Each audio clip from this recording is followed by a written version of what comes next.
नमस्कार, FM news देख रहे हैं आप। मैं हूं आपके साथ नेहा वाली और वक्त हो चला है उत्तराखंड की अहम खबरों का। चक्राता विधानसभा के लक्सयार स्थित महासू देवता मंदिर में मुख्यमंत्री पुष्कर सिंह धामी ने पूजा अर्चना की। इस दौरान मुख्यमंत्री पुष्कर सिंह धामी ने महासू देवता से समस्त प्रदेशवासियों की सुख समृद्धि और प्रदेश की उन्नति की कामना की। इसके साथ ही वहां उपस्थित मातृशक्ति को अंतर्राष्ट्रीय महिला दिवस के बधाई देते हुए जौनसारी पारंपरिक नृत्य में प्रतिभाग लिया।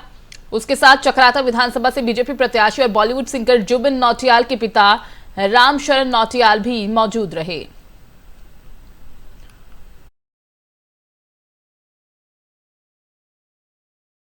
जिले में मिशन इंद्रधनुष के दूसरे चरण का शुभारंभ हुआ। एक सप्ताह तक चलने वाले इस टीकाकरण कार्यक्रम का शुभारंभ सीएमओ समेत जिले के अन्य स्वास्थ्य अधिकारियों ने किया। स्वास्थ्य विभाग की तरफ से मिशन इंद्रधनुष के तहत 2 साल तक के बच्चों और गर्भवती महिलाओं का टीकाकरण किया जा रहा है। मिशन इंद्रधनुष का प्रथम चरण पूरा हो चुका है।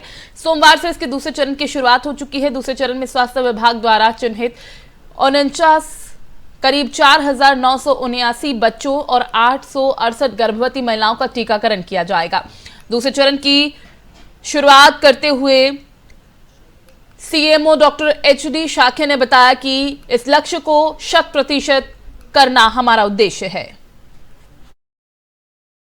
मिशन इंद्रधनुष का जो मकसद है वो ये है कि हरिद्वार में हमारे जो कोरोना काल के काफ़ी बच्चे और गर्भवती महिलाएं जो छूट गई थी, तो उसके लिए एक विशेष अभियान चलाया जाएगा।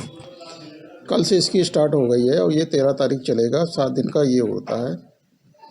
और इसमें देखा जाए तो जो हमारा लक्ष्य होता है कि 100% गर्भवती महिलाएं और बच्चों का टीकाकरण होना चाहिए। यदि हमको मातृ मृत्यु दर और शिशु मृत्यु दर कम करनी है तो 100% टीकाकरण होना बहुत ज़रूरी है। तो उसी के उपलक्ष्य में ये मिशन इंद्रधनुष चलाया जा रहा है। जो डाटा हमारा निकल के आया है इसमें 4968 तो बच्चे छूटे हुए हैं जो 0 से 2 साल तक के हैं और 868 गर्भवती महिलाएं हैं। तो उनका एक अभियान चला के एक टीकाकरण कंप्लीट किया जाएगा। हाँ, ये हमारा स्टार्ट हो गया है। 7 तारीख से शुरू हुआ है और 13 तारीख तक चलाया जाएगा। फ़ायदा इसका ये है कि जो हमारा सूचकांक है, जैसे मातृ मृत्यु दर है या शिशु मृत्यु दर है, उसके लिए एक टीकाकरण बहुत महत्वपूर्ण चीज़ है। अगर टीकाकरण हम बढ़ते आगे, उधम सिंह नगर में एक शादी समारोह के दौरान उस समय हड़कंप मच गया जिस समय शादी में एक युवक की चाकू से गोदकर हत्या कर दी गई। मामला पुरानी रंजिश से जोड़कर देखा जा रहा है। बताया जा रहा है कि वारदात को अंजाम देकर हत्यारोपी मौके से फरार हो गए। पुलिस ने मामले को गंभीरता से लेते हुए 3 टीमों का गठन कर 2 आरोपियों की गिरफ्तारी भी कर ली है। जानकारी के मुताबिक मामला उधम सिंह नगर के मुख्यालय रुद्रपुर का है, जहां पर एक शादी समारोह में युवक की चाकुओं से गोदकर हत्या कर दी गई।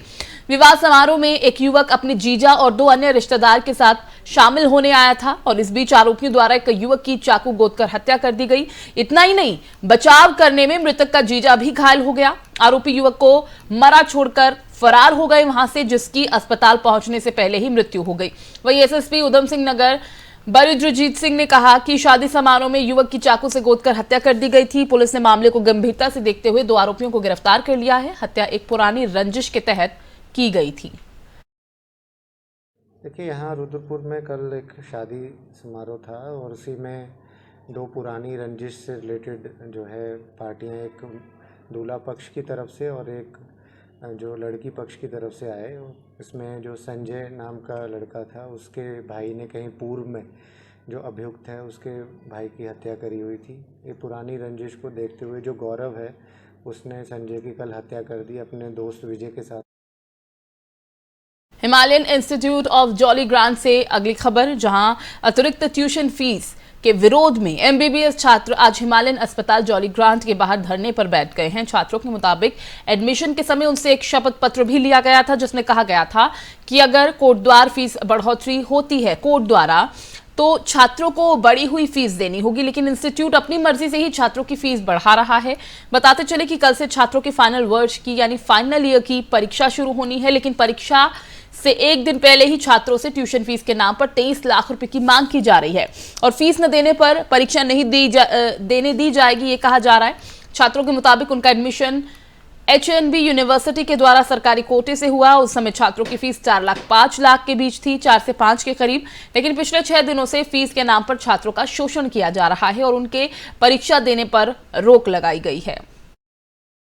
जब समस्या हमारा जो एडमिशन हुए थे 2017 बैच के MBBS के स्टूडेंट्स हैं हमारे एडमिशन जो हुए थे वो HNB यूनिवर्सिटी के थ्रू हुए थे यहाँ पे। तो उसमें जो हमारी फ़ीस बताई गई थी वो 5 लाख रुपए करी गई थी। जो उत्तराखंड से बाहर के हैं, जो उत्तराखंड के स्टूडेंट्स हैं उनकी फ़ीस 4 लाख रुपए थी। उसमें से 75 बच्चे उत्तराखंड के थे और 75 बच्चे उत्तराखंड से बाहर के थे जो कि नॉन डोमिसाइल कैंडिडेट थे। इन्होंने सबसे पहले तो ये किया कि जो उत्तराखंड के 75 बच्चे थे जिनकी फ़ीस 4 लाख रुपए थी, इन्होंने उसको इंक्रीज़ कर दिया। वो फ़ीस हमारी इन्होंने एकदम से 60 बच्चों को दे के हमारी फ़ीस 4.5 लाख रुपए लास्ट में मांगी। उसके बाद अब ये कह रहे हैं कि जो तुम्हारा फीस हमने कॉलेज ने डिसाइड किया था हम वो लेंगे। उसका मार्जिन मनी का हमसे एग्ज़ाम से एक दिन पहले चेक मांग रहे हैं कि मार्जिन मनी का चेक डिपॉजिट कीजिए। जबकि जो हमारा केस है इसका वो कोर्ट में अब भी लंबित है। कोर्ट ने इसमें अब तक कोई ऐसा आदेश नहीं दिया कि हमको इनको चेक देना है। हम चेक देने के लिए बाउंड नहीं हैं, ठीक है। और इस चीज़ को देखते हुए हमारे एग्ज़ाम के समय को देखते हुए हमारा समय बर्बाद करा रहे हैं। कल हमारा एग्ज़ाम है, आज हमारा पूरा दिन। गदरपुर प्रेस क्लब ने अंतर्राष्ट्रीय महिला दिवस के मौके पर गदरपुर क्षेत्र में विभिन्न विभागों में काम करने वाली 5 महिलाओं को सम्मानित किया।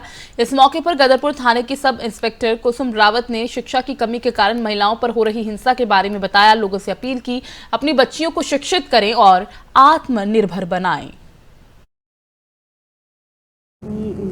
जो भी हमारी बच्चियां हैं आगे समाज में उनको अच्छी दिशा देने के लिए आपको भी और हमको भी सबको मिलके काम करना है।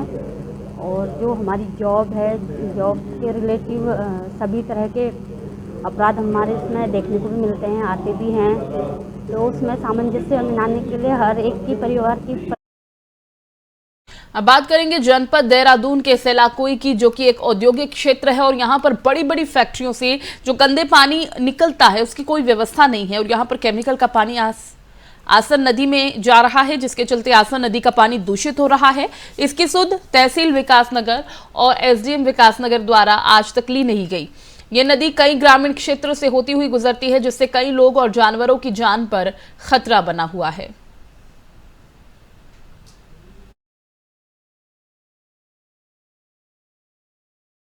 और मसूरी में अंतर्राष्ट्रीय महिला दिवस के मौके पर मसूरी से महिला कांग्रेस कार्यकर्ताओं द्वारा उप जिला चिकित्सालय में महिला डॉक्टर और नर्सेस को सम्मानित किया गया। महिला कांग्रेस के अध्यक्ष जसवीर कौर ने कहा कि अंतर्राष्ट्रीय महिला दिवस पर महिलाओं को सम्मानित करती हैं जो समाज में एक मिसाल बनती हैं। ऐसे ही मसूरी उप जिला चिकित्सालय में प्रसव पीड़ित महिला के इलाज के दौरान तैनात डॉक्टर और स्टाफ को सम्मानित किया गया।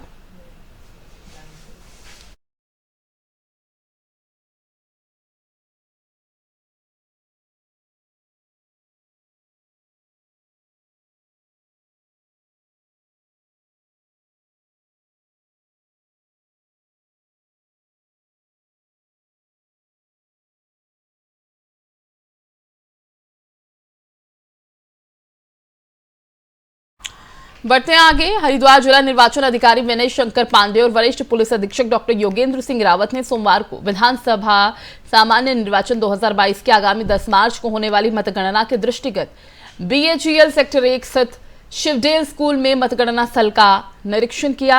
जिलाधिकारी और वरिष्ठ पुलिस अधीक्षक ने शिवडेल स्कूल भवन के विभिन्न कक्षों में जनपद हरिद्वार की 11 विधानसभा के EVM और पोस्टल बैलेट की मतगणना की व्यवस्थाओं का हर कक्ष में जाकर बारीकी से निरीक्षण किया। उन्होंने मतगणना की व्यवस्थाओं के संबंध में अधिकारियों से विस्तृत विचार विमर्श किया। इस दौरान उन्होंने मतगणना स्थल पर लाइटिंग की चाक चौबंद व्यवस्था और सुरक्षा व्यवस्था के संबंध में अधिकारियों को दिशा निर्देश भी दिए। तारीख को जो मतगणना होनी है, इसके महत्व को देखते हुए यहाँ पे पर्याप्त फोर्स जो है वो तैनात किया गया है, जिसमें सिविल पुलिस, आर्म्ड पुलिस और साथ में ट्रैफिक पुलिस का भी कंपोनेंट हम लोगों ने लगाया है। और ट्रैफिक के लिए यातायात का अलग से प्लान बनाया गया है और इसमें ड्यूटियाँ लगाई गई हैं, जिससे कि वहाँ सुरक्षा व्यवस्था में कोई भी कमी ना आए। जो अभी गाइडलाइन अभी तक प्राप्त हैं उसके अनुसार जो है विजय जुलूस अभी तक प्रतिबंधित हैं और इसके लिए इसको अनुपालन करने के लिए हम लोगों ने अलग से फोर्स तैनात किया है। और इसके बाद अगर उससे पहले कोई और अगर निर्देश प्राप्त होते हैं माननीय राज्य सरकार से तो उनका भी अनुपालन सुनिश्चित कराया जाएगा। और कोविड के नियमों का भी पालन कराने के लिए जो भी प्रतिबंध इस समय लागू हैं उनका लागू कराने के लिए भी पर्याप्त व्यवस्था की जाएगी। उधर हरिद्वार जिला मुख्यालय से 1 किलोमीटर दूर ही भूमाफियाओं का बोलबाला चरम सीमा पर अब बढ़ता जा रहा है। भूमाफिया रोशनाबाद में राजस्व और ग्राम पंचायत की बंजर भूमि हथियाने के साथ साथ गांव के गरीब मजलूमों की जमीन हथियाने में भी पीछे हट नहीं रहे हैं। इतना ही नहीं, सिडकुल रोशनाबाद के आसपास ग्राम पंचायत की भूमि पर भूमाफियाओं ने अब तेजी से निर्माण कार्य शुरू कर दिया है। बता दें कि भूमाफिया राजस्व विभाग की मिलीभगत से जमीन ट्रांसफर का खेल बड़े आराम से खेल लेते हैं, क्योंकि उन्हें सब रास्ते पता है। सस्ती से सस्ती जमीनें खरीदकर राजस्व विभाग की मिलीभगत से जमीन को ऐसी जगह पर ट्रांसफर करा दिया जाता है जहां बात लाखों से करोड़ों में पहुंच जाती है। हाँ जी, शिकायत करी थी मैंने। डीएम साहब के पास गया मैं, डीएम साहब को मैंने इसका ज्ञापन दिया और डीएम साहब ने आज तक अभी तक कोई कार्रवाई नहीं की। उसके बाद मैं एसडीएम साहब के पास गया, उनसे ऑर्डर तस्दीक कराकर मैं अपनी ज़मीन की पैमाइश मांगी और पैमाइश मांगने के बाद मैं तस्दीक जो है तहसीलदार को देख आया। अभी तक उस पर कोई कार्रवाई नहीं हो पाई है। और पटवारी से बात होती है तो पटवारी कहता है कि ये तो इन्हीं की ज़मीन है, इनके नाम चल रही है भाई, ये ज़मीन इनके नाम से चल रही है। और इन्होंने इस ज़मीन को कॉलोनी काट कर और दुकानें बना के इसमें खुर्द बुर्द कर दिया। और जो ज़मीन मेरी जो ज़मीन थी उस ज़मीन का 39 बीघे कुछ भी हिस्से का वो जो बैनामा हो रखा है, उसमें इन्होंने क्या किया है, जो रास्ते बचे हुए हैं उन्हें उसमें से माइनस नहीं किया और इस ज़मीन में कन्वर्ट कर दिया इन लोगों ने उसे। और इसमें जो इन्होंने वो ज़मीन जो उसके आधार पर इस ज़मीन को भी बेच रहे हैं। और इसमें हम ये चाहते हैं कि हमारी ज़मीन की पैमाश हो, जो हमारी ज़मीन हो, अगर हमारी निकल ली है ठीक है, नहीं निकल ली तो हम अपने घर बैठेंगे। और जो ग्राम समाज की ज़मीन है उसमें या तो कोई बारात घर बनाए जाओ, अम्बेडकर पार्क बने या अच्छा कोई स्कूल बने। अच्छा, आपने शिकायत दी है अधिकारियों को? अगर इसमें कार्रवाई नहीं होती है तो हम भूख हड़ताल पर बैठ जाएंगे। डीएम साहब में मुकदमा डाल रखा है एसडीएम साहब के यहाँ पे और तहसीलदार के यहाँ पे डाल रखा है। और मेरा भी एक चेक है 716 नंबर का, जो हमारे 4 बाबा हैं। और हरिद्वार के शासकीय विद्यालयों में हुई नियुक्ति और पदोन्नति मामलों में आरोपों में घेरे में आए मुख्य शिक्षा अधिकारी के खिलाफ आई शिकायतों के आधार पर जांच करने के लिए हरिद्वार मुख्य शिक्षा अधिकारी कार्यालय पहुंची। इस दौरान अपर निदेशक माध्यमिक एसपी खाली ने कहा, तत्कालीन मुख्य शिक्षा अधिकारी डॉक्टर आनंद भारद्वाज हरिद्वार में सीईओ रहते हुए कई शासकीय विद्यालयों में नियुक्त और पदोन्नति कराने का आरोप उन पर है। हरिद्वार तत्कालीन सीईओ डॉक्टर आनंद भारद्वाज को भी अपना पक्ष रखने के लिए पूरा समय दिया जाएगा और निष्पक्षता के साथ हर एक बिंदु पर जांच की जाएगी। इसमें जो भी दोषी होगा नियम के मुताबिक उसके विरुद्ध कार्रवाई की जाएगी। ये तो आप ही मुझे बता रहे हैं। अब जो जांच के बिंदु हैं उसे सार्वजनिक किया जाना बहुत अच्छा नहीं रहता, नहीं तो जांच किस बात की रही। जांच गोपनीय होती है और गोपनीयता इसमें बनी रहनी चाहिए। जो भी बात होगी फिर आपके सामने आ जाएगी। कितनी निष्पक्ष जांच होगी सर? क्योंकि एकदम दूध का के शिक्षा विभाग में जो भी मुख्य शिक्षा अधिकारी रहे हैं, सबसे पहले अजय नोडियाल, उसके बाद गोविंद राम जायसवाल, रूपेंद्र दत्त शर्मा, सभी ने, और आपका आनंद भारद्वाज और एवं विद्याशंकर चतुर्वेदी, इन लोगों ने शिक्षा को व्यापार का अड्डा बना दिया यहाँ। और उसी में मेरी शिकायत पर गंभीर जांच पर शासन द्वारा 2 आदमियों की, महानिदेशक के पत्र पर 2 आदमियों की संयुक्त टीम बनाई गई, जिसमें ये आज दिनांक 7 मार्च 2022 को जांच के लिए यहाँ आए हैं। और ये है कि जितने भी ये मैनेजमेंट के विद्यालय हैं। उत्तराखंड की खबरों में फिलहाल बस इतना ही। बाकी अपडेट्स के लिए आप देखते रहिए FM न्यूज़। नमस्कार।